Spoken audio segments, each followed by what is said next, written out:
Assalamu alaikum. I hope so everyone would be fine. Basically, this session I'm going to enhance some knowledge of yours regarding basically कि हम लोग किस तरह जो अपनी research assignments होती हैं उनको कुछ बेहतर कर सकते हैं। सबसे पहले मैं आप लोगों को आज एक नई चीज़ जिसको हम लोग क्रिटिकल एनालिसिस कहते हैं वो बताना चाहता हूँ कि बेसिकली क्रिटिकल एनालिसिस क्या होता है, क्रिटिकल एनालिसिस किस तरह काम करता है और हम लोग किसी भी जो रिसर्च पेपर होते हैं उसका क्रिटिकल एनालिसिस किस तरह लिखते हैं। First of all what do we need to have a research paper मैंने आप लोगों को पहले भी बता दिया था कि हम लोग रिसर्च पेपर्स किस तरह फाइंड आउट कर सकते हैं। तो क्या हो सकता है कि सबसे पहले हम लोग कोई रिसर्च पेपर फाइंड आउट करेंगे। फॉर एग्जांपल लाइक अगर मैं एक रिसर्च पेपर 5G टेक्नोलॉजी के ऊपर फाइंड आउट कर रहा हूँ, ये एक सर्वे पेपर है। मैंने आप लोगों को सर्वे पेपर और क्या नाम है उसके बारे में भी डिफरेंस बता दिया था। ये बेसिकली एक कॉन्फ्रेंस पेपर है। मैंने कॉन्फ्रेंस पेपर के बारे में भी बताया था आपको और जर्नल पब्लिकेशन के बारे में भी बताया था। तो मैं क्या करता हूँ, a review of 5G technology, मैं इसके ऊपर जो है वो बेसिकली एक पेपर फाइंड आउट करता हूँ। ये एक पेपर है 2012 का है, ठीक है, मैं 2012 का ही पेपर निकाल रहा हूँ। इस पेपर पे क्लिक करता हूँ, ये सिंपली ये पेपर मेरे पास डाउनलोड हो जाता है। आई गेस ये ऑलरेडी मेरे पास डाउनलोडेड पड़ा हुआ है।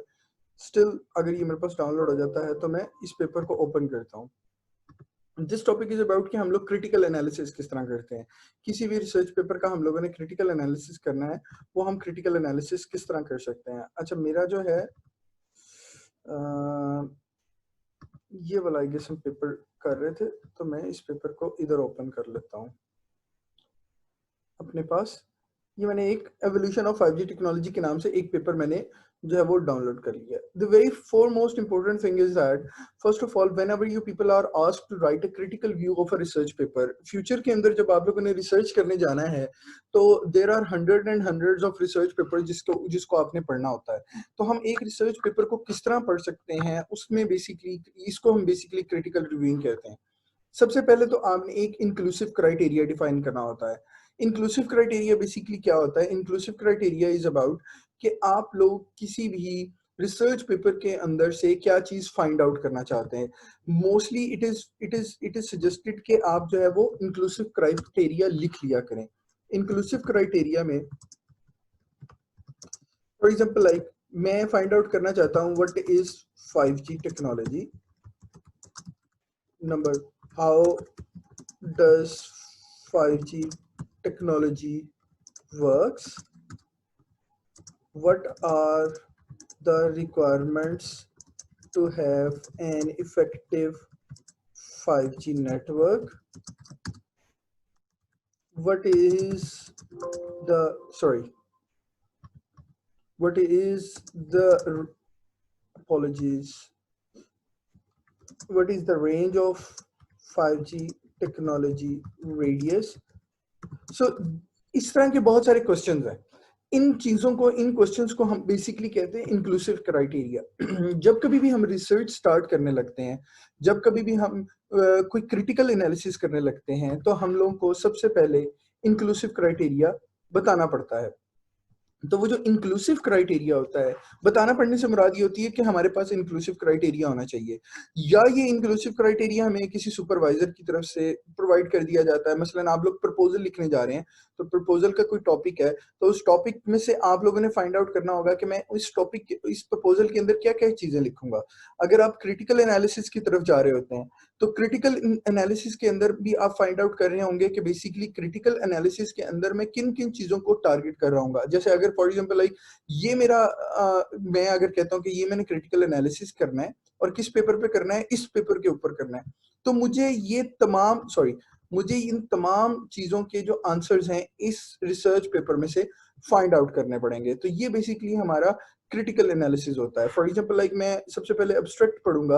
एब्स्ट्रैक्ट पढ़ने के बाद मैं सबसे पहले एब्स्ट्रैक्ट पढ़ने का फायदा क्या होता है? एब्स्ट्रैक्ट पढ़ने का फायदा ये होता है कि आपको पता लग जाता है कि ये जो रिसर्च पेपर है क्या वो इन क्वेश्चंस से रेलिवेंट है कि नहीं है। सबसे पहली चीज तो ये होती है। और देन उसके बाद मैं इसका कंक्लूजन पढ़ रहा होता हूँ। Where is conclusion? This is the conclusion. ये कंक्लूजन इसका लिखा हुआ है और मैं इस कंक्लूजन को पढ़ता हूँ और यहाँ से मुझे पता लग जाता है कि क्या ये जो क्वेश्चंस थे इनके आंसर्स मुझे, इसमें से लाजमी नहीं होता कि हर रिसर्च पेपर के अंदर इन तमाम क्वेश्चंस के आंसर्स अवेलेबल हो सकता है कि एक का हो, जैसे कि एप्लीकेशन ऑफ 5G टेक्नोलॉजी की यहाँ पे बात की है, तो ये मेरे पास एक क्वेश्चन था यहाँ पे कि how does 5G technology implement या रिक्वायरमेंट क्या है, तो शायद एक आधी लाइन मुझे इसमें से अवेलेबल हो जाए। तो बेसिकली मैं इन रिसर्च पेपर में से अपना for example like find out कर रहा होता हूँ। ये देखे ना, ये क्वेश्चन आ गया आर्किटेक्चर ऑफ 5G। अब आर्किटेक्चर ऑफ 5G कहाँ से आ जाएगा कि how does 5G technology work.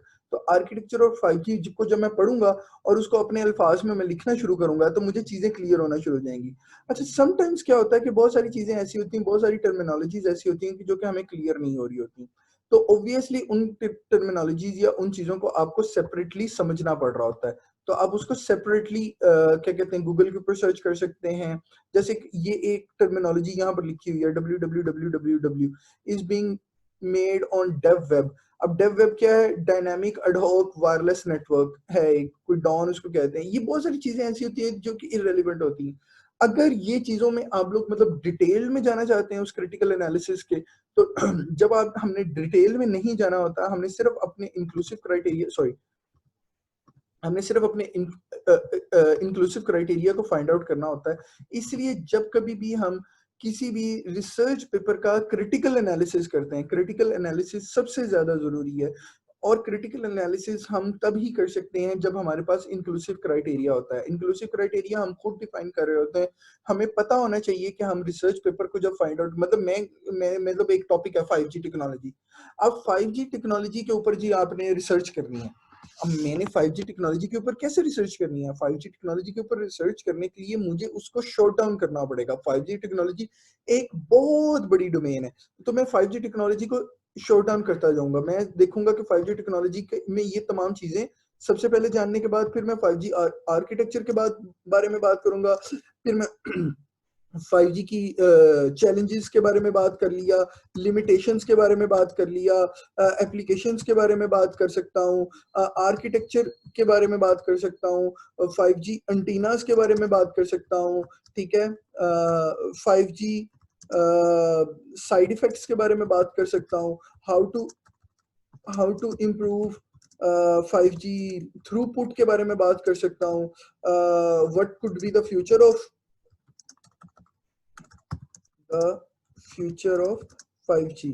तो ये मतलब आप एक टॉपिक जब जब कभी भी आप रिसर्च करने जाएंगे, आप लोग एक जेनेरिक टॉपिक को नहीं लेके जा सकते। सबसे पहले आपने उस तमाम टॉपिक के बारे में एक इंक्लूसिव क्राइटेरिया, जितने आपको क्वेश्चंस समझ आते हैं आपको लिखने पड़ेंगे। अब ये तमाम चीजें हमें किस तरह मिलती हैं, ये तमाम चीजें हमें मिल रही होती हैं रिव्यू पेपर में से।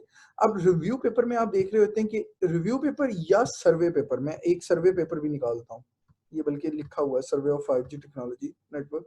ये मैं सर्वे पेपर, आपको सर्वे पेपर में से भी बहुत सारी इंफॉर्मेशन मिल रही होती है।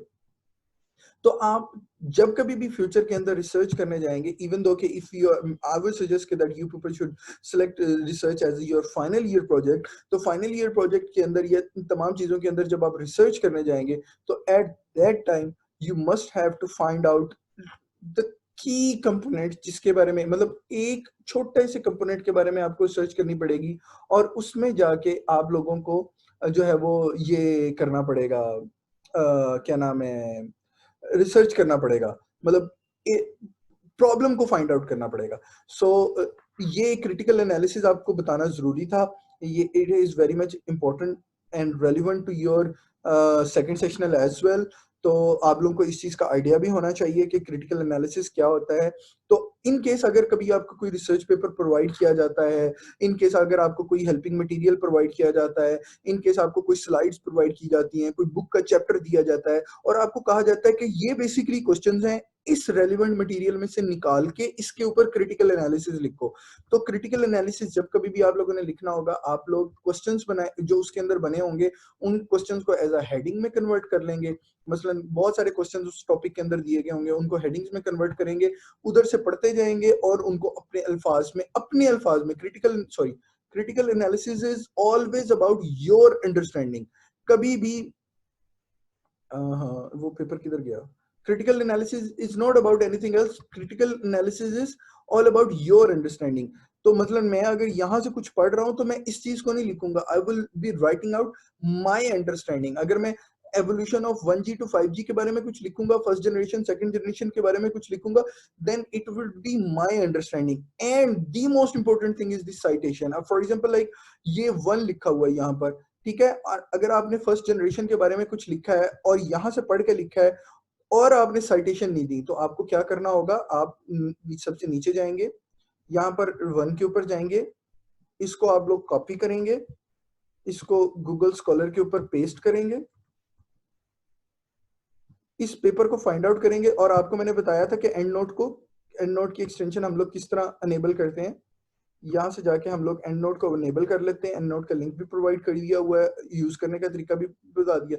यहाँ से इसको एंड नोट में आप डाउनलोड करके और देन अपनी राइटिंग के अंदर उसको एंटर कर रहे होंगे. तो आप लोगों ने साइटेशन मिसिंग नहीं करनी होगी. फॉर एग्जांपल लाइक आपने कोई भी चीज कहीं से भी फाइंड आउट की होगी, you must have to cite it. और ये जो चीजें होती हैं, छोटी छोटी चीजें होती हैं, ये बहुत इंपॉर्टेंट होती हैं. इनको आपने प्रैक्टिस करना है. 2 दिन है आपके पास. You can practise it, ask me or discuss it, and it is very important for you. That's all from my side for this lecture. ठीक है. Now I'm going to take some questions from you people. So if there is any question, then you must have to ask me.